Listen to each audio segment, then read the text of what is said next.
Well, it looks to be around 2 o'clock, so I think we'll go ahead and start. We'd like to welcome you to our session. It's not about the apps, professional development models to support effective use of technology. We're really happy that you could be with us today. And what I'm going to do is I'm going to stop sharing my screen here for a second.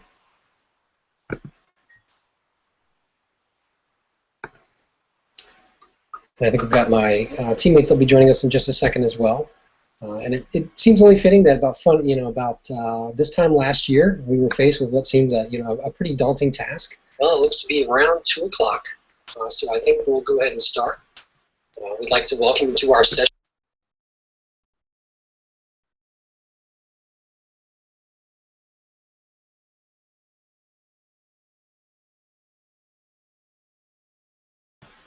Sorry about that. It's hard when you're watching yourself. So I think we're good to go now. One of the things that we were faced with last year was looking at how we were going to implement Google Apps for Education and Chromebooks district-wide. So we felt like this was extremely daunting for any number of reasons. And so what I'm going to do is I'm going to share some numbers with you to kind of put this thing into perspective so you can kind of get a pretty good sense of what we were faced with.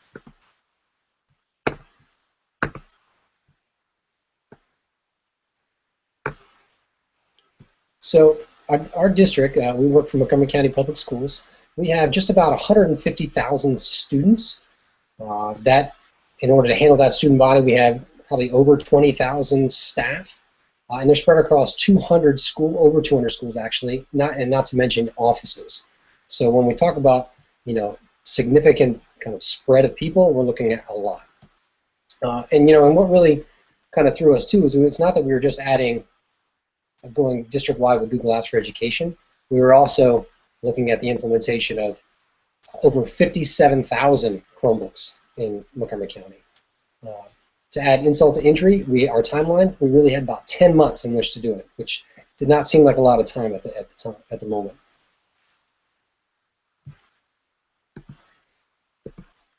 So hopefully that puts it a bit in perspective as to kind of what we were facing and why our focus so much was around the professional development, as being that that's what our role is. We really wanted to make sure that our schools and our staff were prepared, but we really weren't sure as to how we were going to do that. We were significantly outnumbered.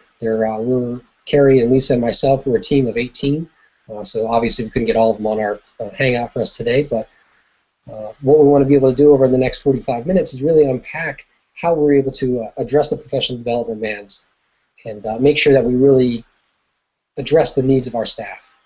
And to do so, we're going to talk about three particular concepts. We're going to talk about Home Depot, we're going to talk about shoes, and we're going to talk about fruit salad. So, and I guess before we go much further, we should probably take a minute to introduce ourselves to give you a better sense of who we are and what we're about. My name is Matt McGoldrick. I've already mentioned that I work for Montgomery County Public Schools. I'm an instructional technology specialist. So what does that mean? Really tasked with helping schools and offices use and infuse technology to really make a difference in teaching and learning. And thankful enough today to have a couple of my cohorts with me. So I'm going to let them take a second to introduce themselves.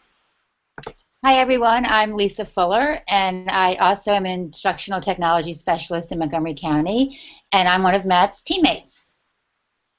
And I'm Carrie Demore Booth, also an instructional technology specialist. And when you need someone to bring on the energy and bring on the funk, I can give you at least half of those. So I hope you guys enjoy the presentation today. We've learned a ton, and I couldn't ask for two better partners to talk about this great stuff. All right, so now you got a little background as to who we are and where we're coming from and sort of what we're faced with. What we're going to do is talk a little bit more about, and I'm going to switch back to our presentation here.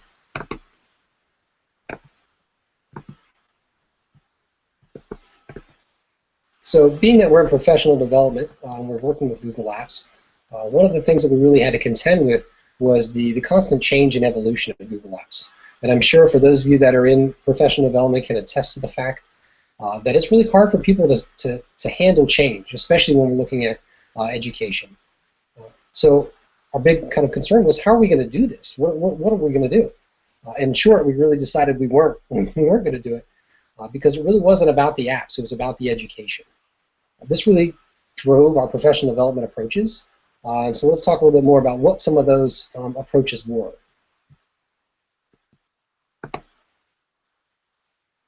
So I mentioned earlier we're going to talk about three things, and I'm going to start by talking about Home Depot. So, and I can't speak for Lisa and Carrie, but I know that I'm a big fan of home improvement. I go to Home Depot, or Lowe's for that matter, at least once a week. Typically, I might have something in mind that I'm looking for, but more often than not, I really just walk up and down the aisles and kind of wander aimlessly.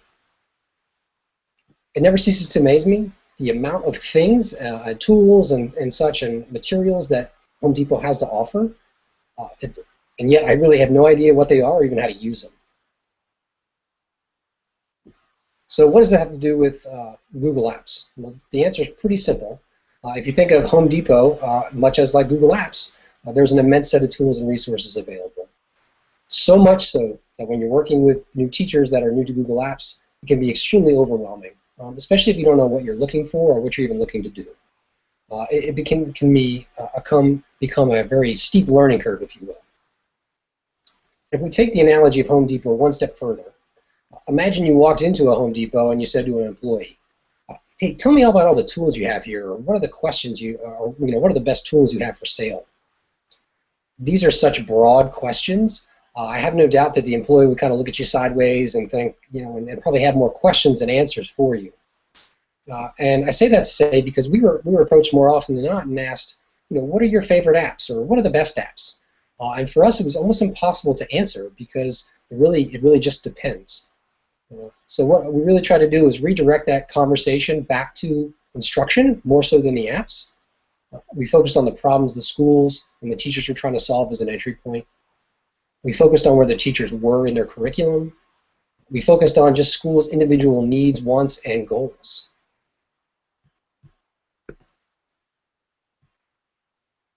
So I don't know how many of you have ever heard this adage, but it's a fool with a tool is still a fool. And so just because you have, for instance, a circular saw or a claw hammer, it doesn't really mean you know what it is or what you should do with it. The same can be said for when you're using Google Apps or implementing any instructional technology, truly. We were extremely aware that we just couldn't give them a list of apps and expect them to be successful. Without knowledge or need, what were they going to do with these tools? It actually generate a lot more angst and questions than resolutions.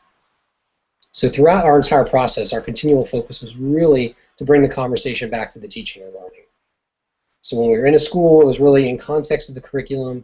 We wanted it grounded in that instructional planning cycle, rather than showing up to a school with a laundry list of apps and say, "All right, here you go." And so to talk a little bit more about kind of how we approach that, what I'm going to do is I'm going to pass this over to Lisa, and she's going to tell us a little bit more about how we really tackled this and tried to avoid the whole tool with a fool with a tool is still a fool. So, Lisa, pass it on to you. Thanks, Matt.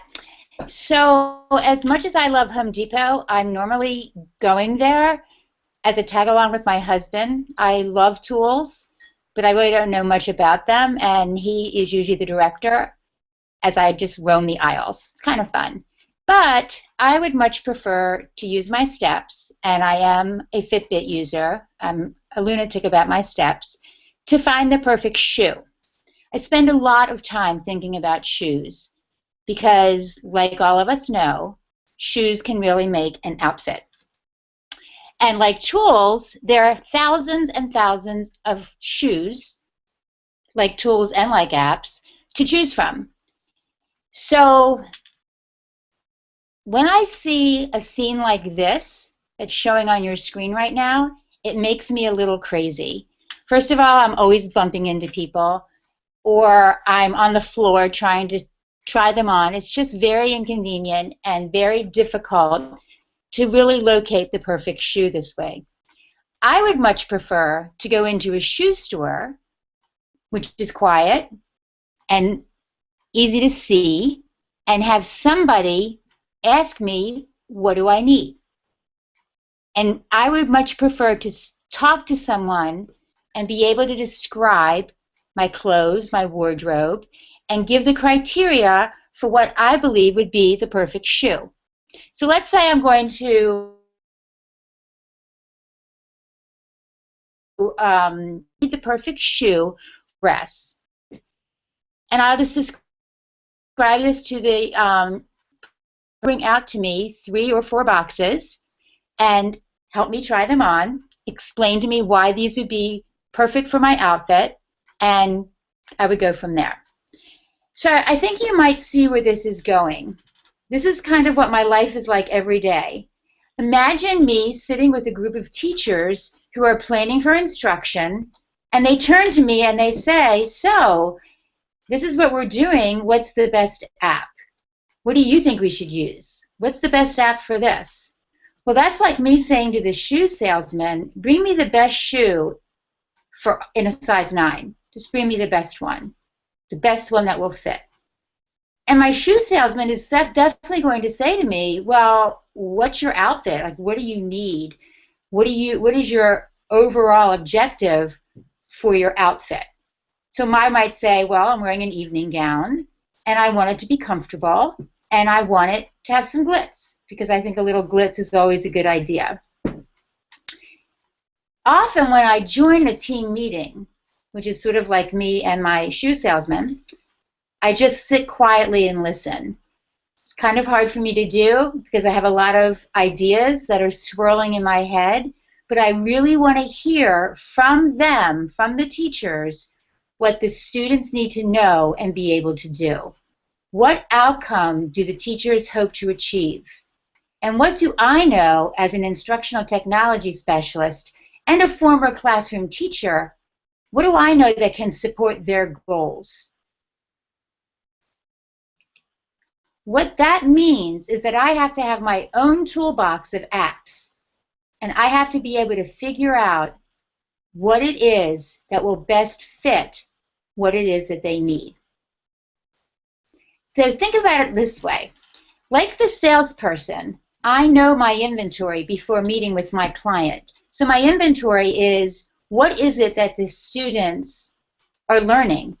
I front load myself with that. And along with my inventory is a basic understanding of the apps that I believe would fit well. So I go in there having some sense of what it is they're doing. And as I said before, I listen. I listen to how the teachers are going to teach their students. And then I begin to make the match based on a few criteria. The content, the level of ability of the GAF users, what is their comfort level, the teacher's comfort level, and what is their students' comfort level. So I do ask some questions. I get to know the teachers pretty well after a few visits, so sometimes I already know some of those answers. So I'm very flexible in what my support might look like. The teachers really appreciate that flexibility. And from one end of the spectrum is the collaborative planning, and then where I'm sitting in. But then I might also go to the other end of the spectrum and go in and actually teach the class or model for the students and for the teacher what the instruction is going to look like while using this technology. And my hope is that the footprint that I leave behind, just like finding and wearing that perfect shoe, will help spread the word. So Matt, let me check and see where yeah, there's the shoe. So that's not so perfect for me. Let's stay on the blue shoe for a minute. I left out one really vital criteria, and that is that my shoe has to be flat. So if we go to the next slide, this is the shoe that I would choose for my ball, that I would wear with my gown, because that would be comfortable for me. And it is about being comfortable with the apps as well. So I usually leave behind something that, maybe a few apps that would work well, with the reminder to the teachers, content always comes first. It's where we always begin, and just like the outfit that needs the new pair of shoes, we always have to make the right fit. We have to make sure that we have the right fit. Carrie's going to talk to you now about fruit salad. Yeah, and Carrie, maybe before we jump any further, one thing I just kind of, resonated is the idea of just matching. Quite often I think the teachers look to us and as having some sort of answer to questions that have yet to be asked. And really it's helping them understand, making sense of and comparing one tool to another and when it might work in one situation versus another.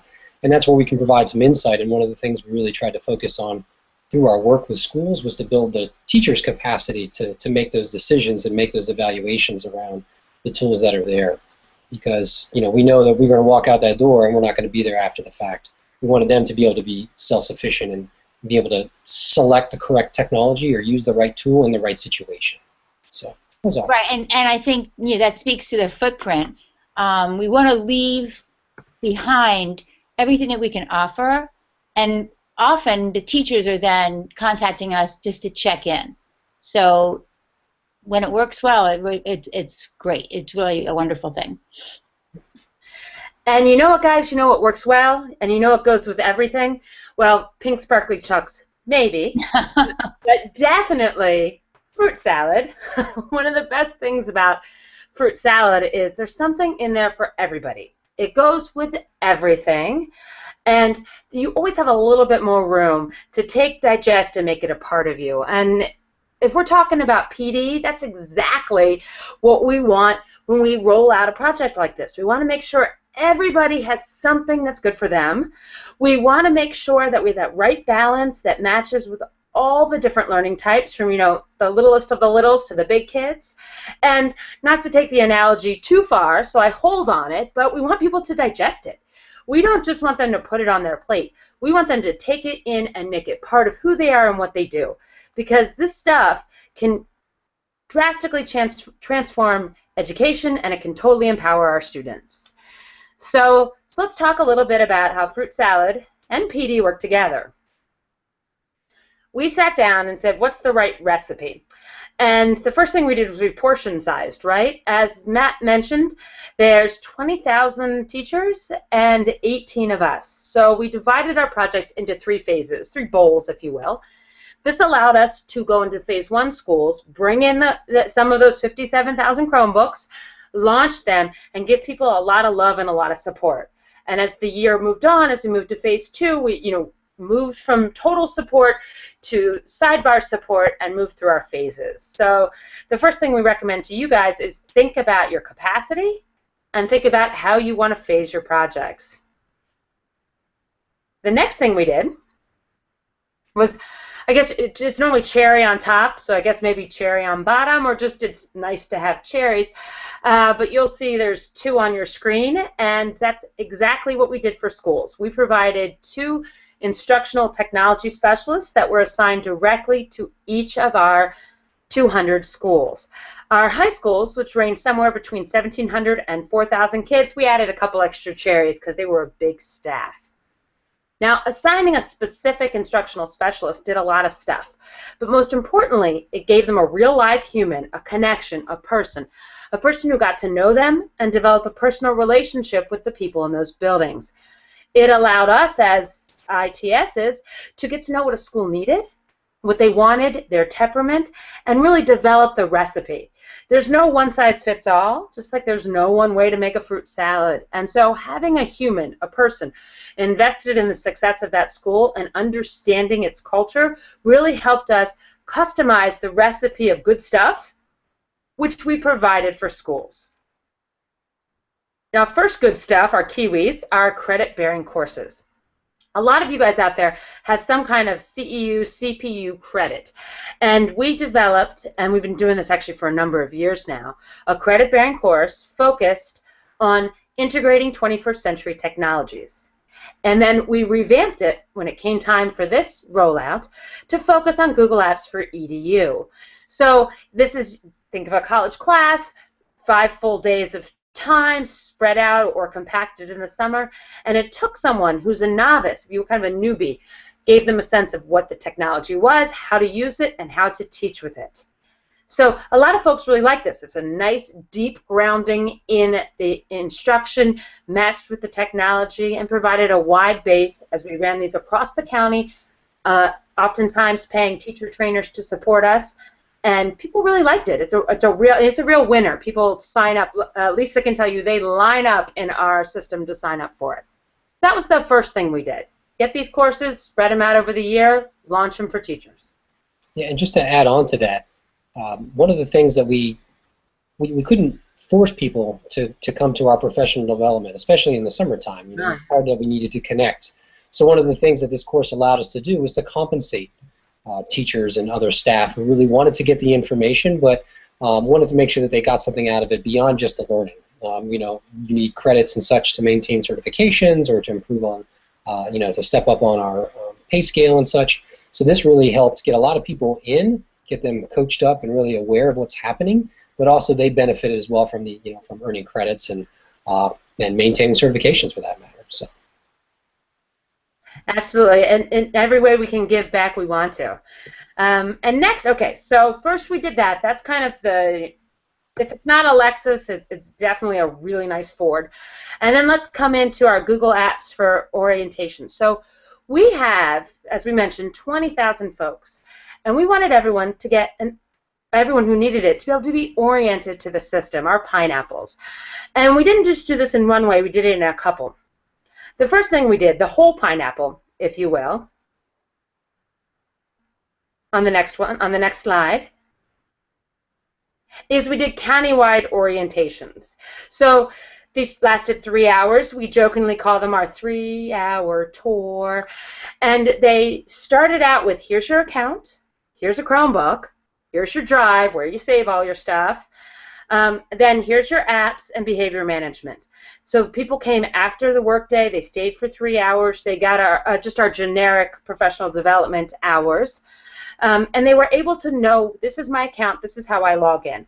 A lot of folks really like this. They like that they went face-to-face, they like that there was a person there to help them, and they liked having all the extra time built in to try it out with support. For other folks, we sliced this one up, if you will, and particularly at the secondary level, we delivered team or department introductions. Since we were working within a school day, these had to get sliced down to 45 minutes. So they really focused on the basic. Here's your account, here's how you get in. Yep, we got things called apps, and bell ring, go. A basic, down and dirty, this is what you need to know to get started. And of course, we mixed it up another way. Here's my smoothie. If you're a smoothie favorite out there, you're like me.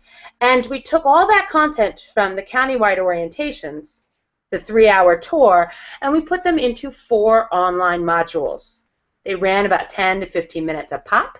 They covered all the same topics, starting with drive and ending with behavior management. And people could do them in their own time, self-service, asynchronous.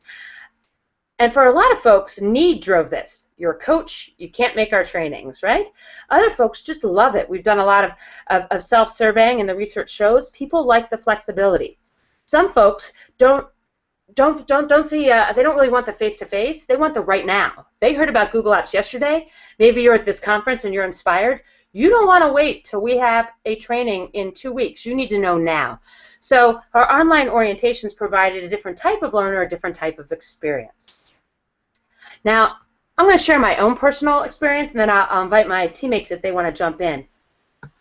The most important thing I learned from doing dozens and dozens of these was the team and department introductions worked best the smaller group you could get. That's kind of a no-brainer. But the more targeted on content. I didn't want my U.S. history, my NSL government, and my modern world teachers together. Not that they're not nice people, but when I got all my U.S. together, we could be really content focused, and we started to develop this relationship where they saw me as a fellow educator. I taught for years, but also a technology expert and a coach. And we were able to really build that relationship, so I knew I was successful because they were inviting me back the next week to co-plan and to help really push their teaching. So I love doing these, not just because they help people learn how to log on. You know what? The online orientations do that too. I like the personal ones because they developed a real good relationship that I got invited back in to work with them later. And Carrie, I'll jump in there. Like Carrie, I try to measure my success. I try to determine how I'm doing, and sometimes it's not always easy to figure that out. But the way I do measure it is if I'm invited back. It's kind of cyclical. Like we get invited back normally at the beginning of the marking periods when they start planning, or whenever they do plan for instruction. They usually do it a couple of weeks out, and when that email comes in saying, hey, we're getting ready, can you come back, it really does, it is rewarding because it means that I have made a difference, and sometimes we just don't know. We do get feedback from all of our workshops and credit-bearing classes, but I just feel that asking to come back is my biggest win.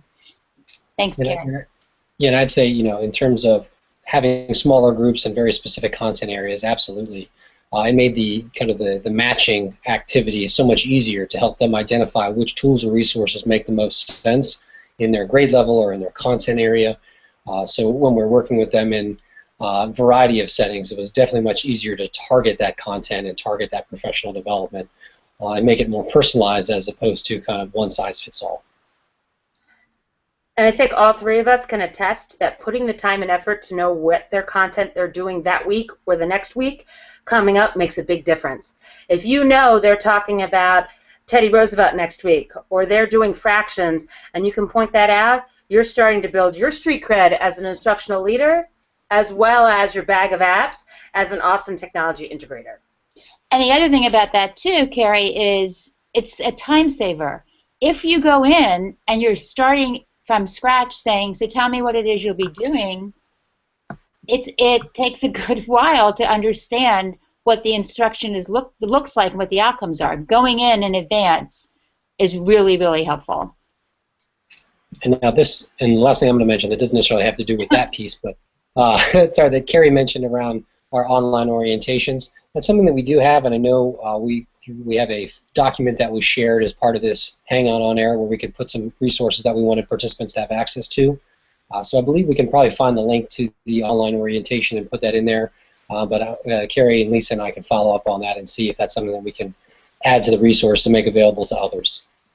Oh, absolutely. We put in the time and effort to make them. We'd love to have that come bang for the buck and help you guys out.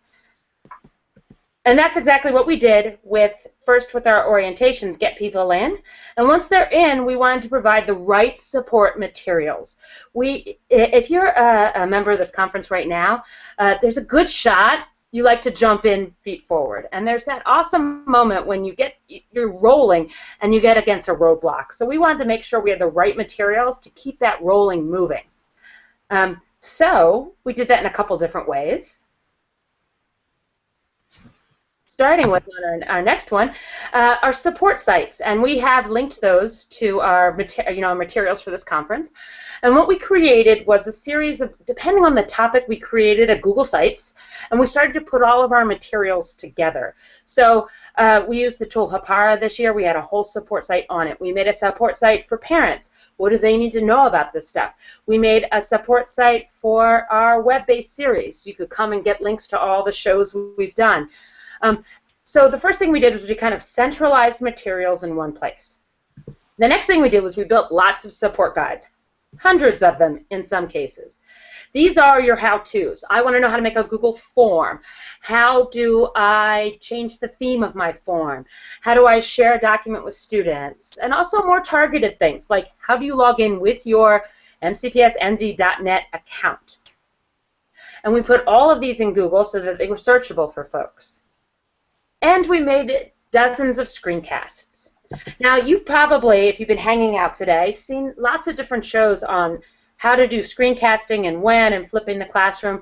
I'm going to tell you my rule of thumb on them. I make a screencast when there's something you need to do technical on one hand and theoretical on the other. So I don't just necessarily make screencasts to show you how to share. I'm making a screencast because you need to share a document with all your students. So that can give you some, it's a lot of bang for the buck when you're kind of explaining how to match something instructional with something technical. And these have been a real boon with our administrators as well, because we've put together efficiency tools. Hey, if you want to do this, this is how you do it. And in our support materials, we have a whole series on kindergarten orientation where we made each little step of the process how Google can help you along the way. I paused again. Go ahead and jump on in, Matt. Follow up on the support guides, because one thing we realized very quickly is Google has so many support guides and answers already. We really didn't necessarily need quite as many as we were developing. So if you're looking at going Google or implementing Google Apps for Education, you might rethink the idea of support guides and trying to redirect staff and participants to those existing resources. And we did quite a lot of that. I think there were some instances where there were some very unique things that we needed to be able to do within our own districts, and that's where the support guides came in handy. I did, in our documents that are shared as part of this Hangout, there is a link to our support guides, the folder structure that we have in Google Drive. So you're more than welcome to check out some of those and see how they work for you in your district or your schools, and by all means make copies of those. Since the work's been done, we might as well all contribute to one another. The other thing that my partner on our team, Lynn, and I have done, she's not with us today, but is developed a newsletter, which at the first month that we released our newsletter, we sent it to our schools. We sent it to as many people in our schools that we could think of, and we couldn't really track it back then, but when we went into the schools, we could tell they weren't really being read. Now we found a new site called Bitly, and we use that to send the link, and we can now track who is reading it, and we can see who's requesting access that aren't opening it through the Google site, or Google domain, I'm sorry. And it's exploding. People asking for us to send it. And all it really is all the documents that Carrie and Matt have been mentioning, all I've put into this newsletter, and we present things that some of the kids have made. We have some pictures that we have permission to use, and it just kind of summarizes our work month to month, which we can also include that in the docs that we provide to you, because it's just another example of reaching out and following up. Like, we are not going away. We are going to be back. We are sticking with you, and we're in it for the long haul. And as Matt mentions, if you just pop back to the next one for just to the previous slide, that'd be awesome. As he mentioned, we learned a lot with this. We really thought the support guides were necessary. But Google can honestly, they do a better job of keeping up on what their next thing is than we do. So the shift for us was learning a little guide on the side for us, curating a list of awesome apps in a timely manner as a newsletter. Got a lot more bang for the buck than trying to say, this is how you click through and build a form. If any of you guys have used Let Me Google That For You, it's a fun site. Matt Googled some stuff for me the other day with that. It's a tongue-in-cheek play on, if you want to do something, Google it, because you can learn just as fast as we do. It's what we do. It's kind of throwing the transparency off of the work we do. We're always learning, and our expertise is in how to match it with instruction.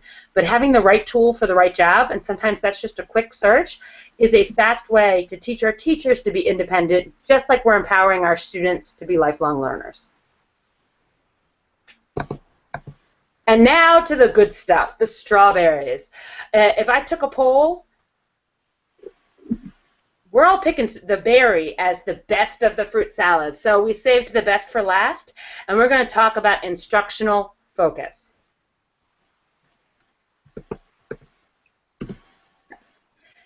And I chunked these into 3 big categories. There's the co-teaching, the co-planning, and our happy hours. Let's start with co-teaching.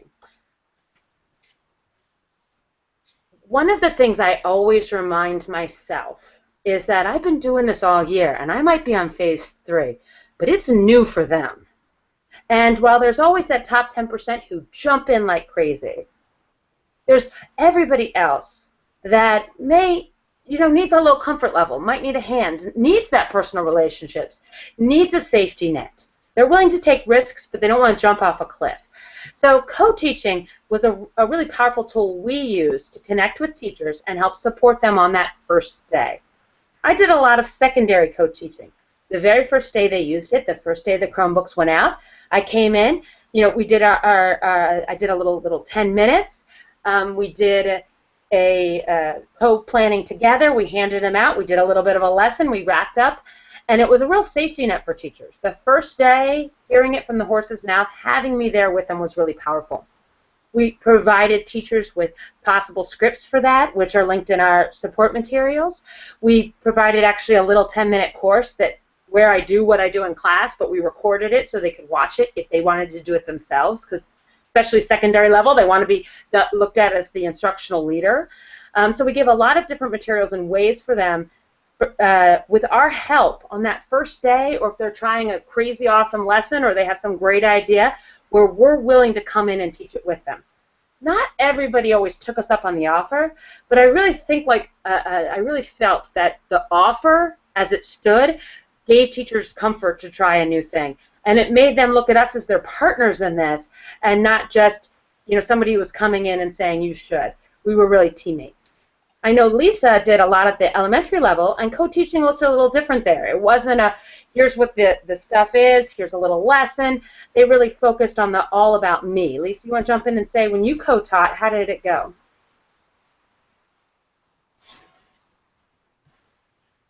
Sorry, I thought I had my mic on. It went really well. There were different levels of comfort for the teachers. Many of them at the beginning would sit back and watch me, which was fine because I love to teach. I found that the students were at such different levels of knowing the technology, so I would find experts in the rooms, and that actually made the teachers feel comfortable, knowing that when I did leave, they would still have someone else. But when I returned, I was always amazed at, and still am amazed at, the smoothness of the transition.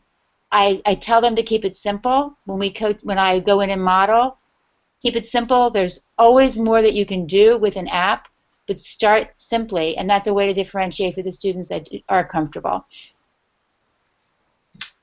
And as we've all alluded to, the real gold standard, my favorite thing, the thing we got more bang for more buck out of was co-planning. Getting in with the teachers during their planning time. Lisa told her strategy, she listens, and we do, and co-planning with them for their instruction, finding out what they're doing, what are you doing next week, what are you doing tomorrow, and matching the right app to the right experience was incredibly powerful. I had a buddy who I've known for years, so I was always a little nervous when you go in to help someone who you've known for decades now. And she asked me, oh, you can go ahead and pop back to the slide before if you would, Matt.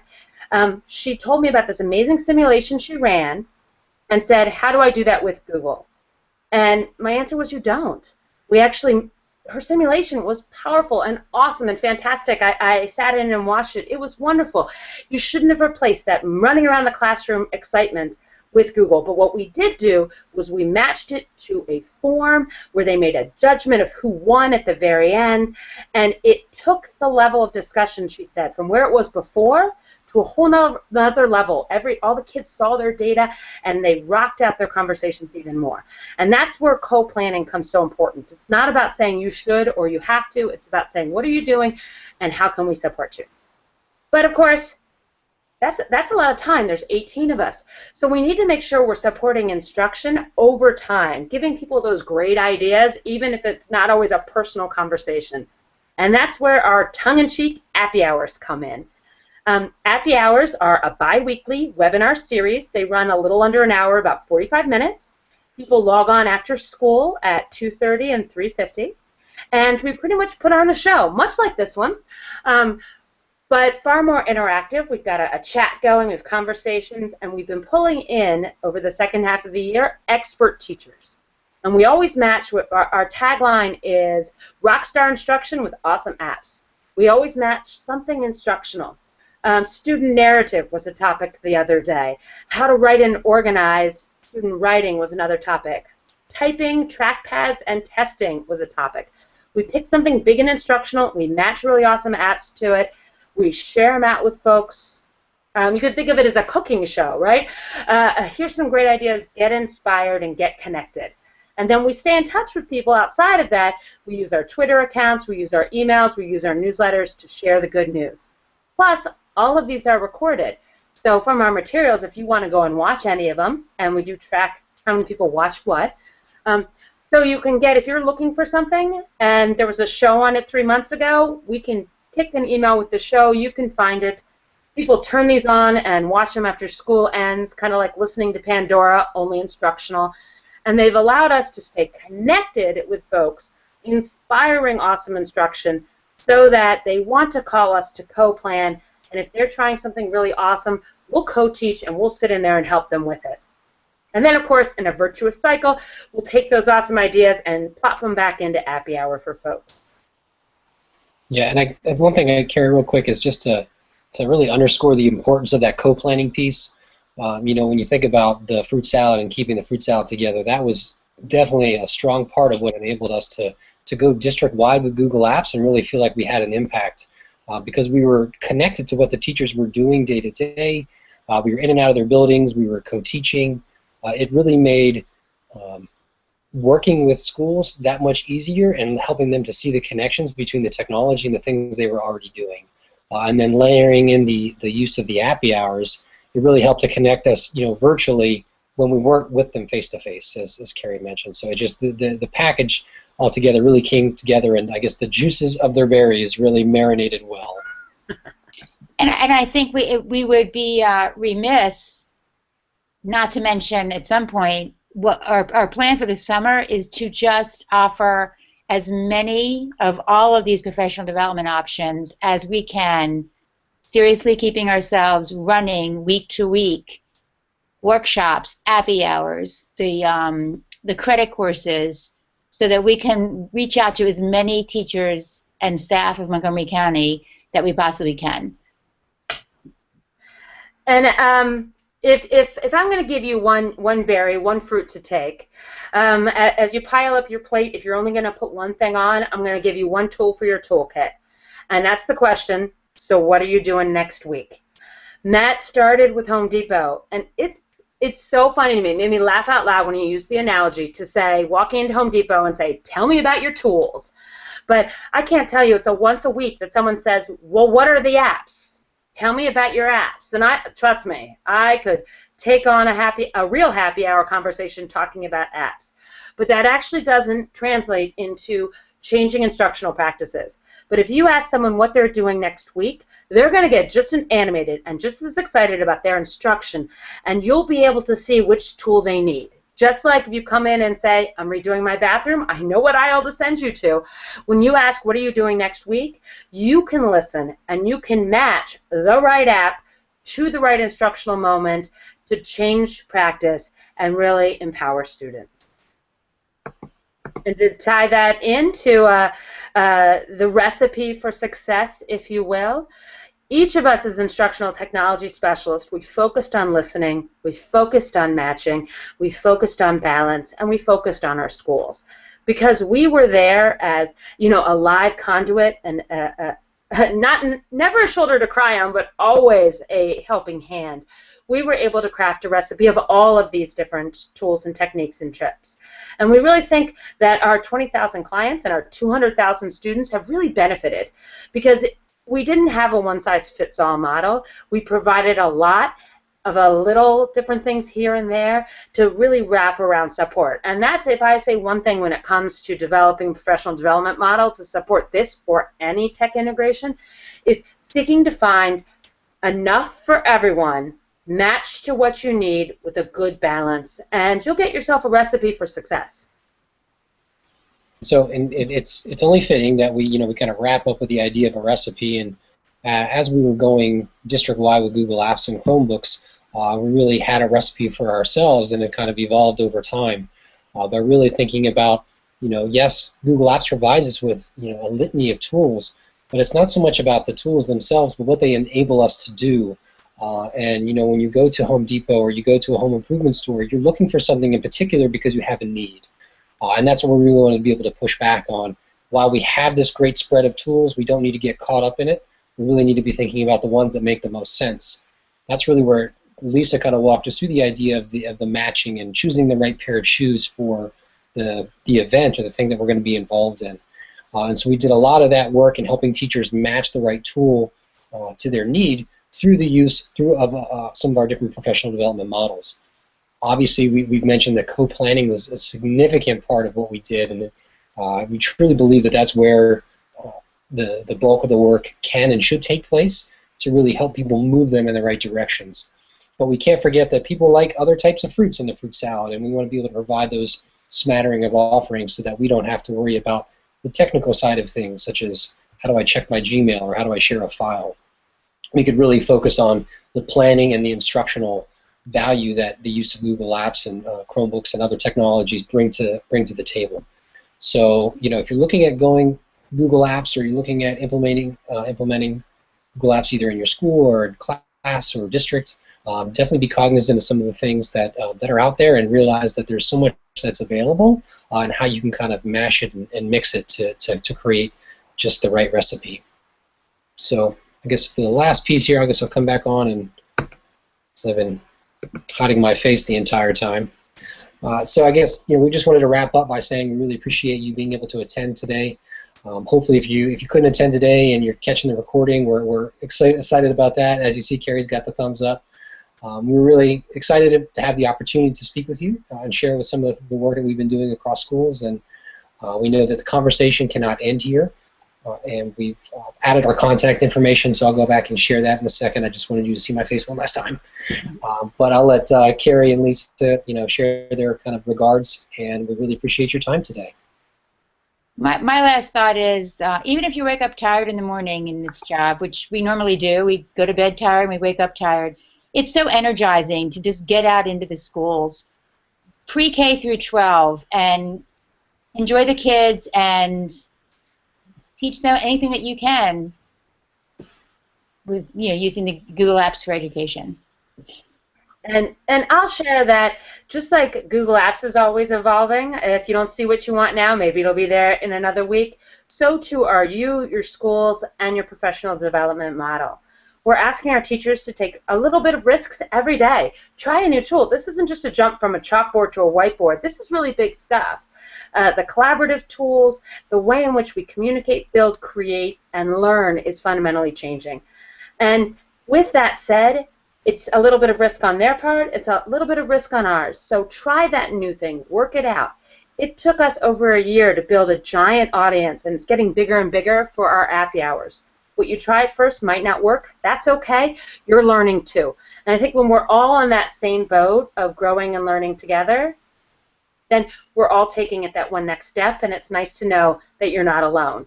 If you want to contact any of us, you can tweet us or you can email us. We're always glad to talk, because as this shows, this learning process doesn't stop at the borders of our counties anymore.